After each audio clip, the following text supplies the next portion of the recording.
Evet arkadaşlar.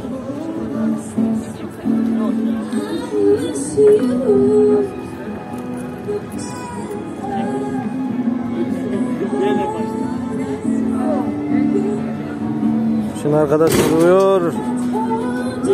Kaç numara? 647 arkadaşlar. Şimdi ben deneyeceğim. Tut bunu. Güzel çek.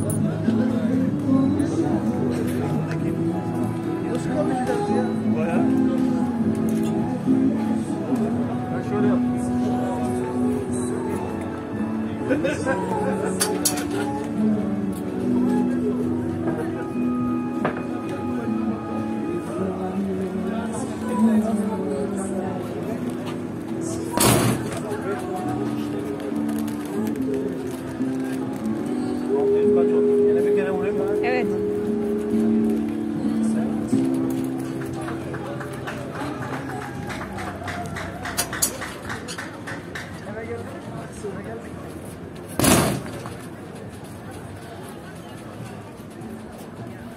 Ha yok. Birinci daha bitti. Evet arkadaşlar, bu kadar. Şimdi güzel denizimize karşı gidiyoruz.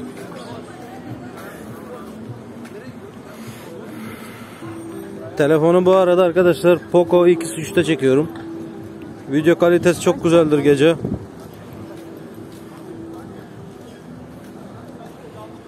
Bu bizim güzel kalemiz arkadaşlar. Kıbrıs'ın en gözde kalesi arkadaşlar. Kıbrıs Kalesi.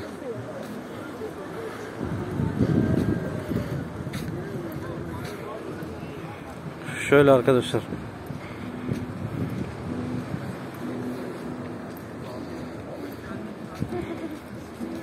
Kale budur arkadaşlar.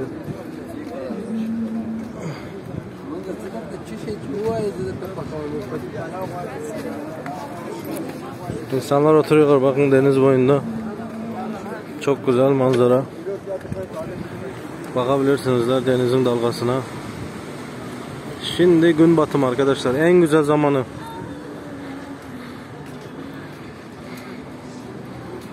Kıbrıs Girne arkadaşlar. Kıbrıs Girne. Bu arada YouTube kanalımıza abone olmayı unutmayın lütfen. Her gün kendi videolarımızı koymaya devam edeceğiz. Hem sürpriz hem kendi videolarımız olacak. Çok güzel vlog olacak arkadaşlar. Bu arada Facebook'u da takip etmeyi unutmayın. Baba Murat Mettiyev yazarsanız arkadaşlar, bizim Facebook kanalımız 5000 aboneye yaklaştı arkadaşlar.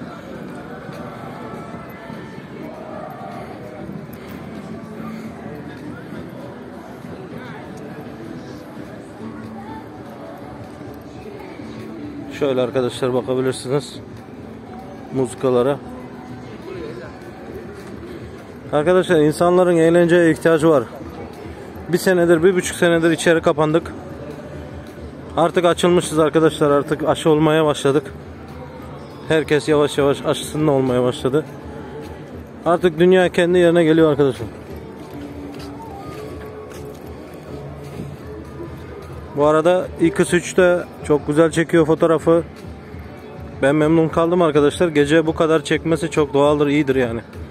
Şu anda hiçbir ışık yoktur etrafımızda fazla. Sadece bu ışıklar var yoldaki. Yani kalenin bu kadar gözükmesi çok güzeldir.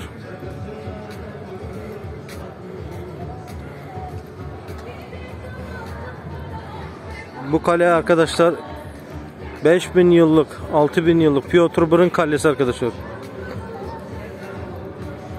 Adada, Kıbrıs'ta Türkmenistan'la yaşayanlardan 10.000'e yaklaşık insan vardır arkadaşlar. Yani 10.000'e yakın insan vardır burada. Sadece Türkmenistanlı.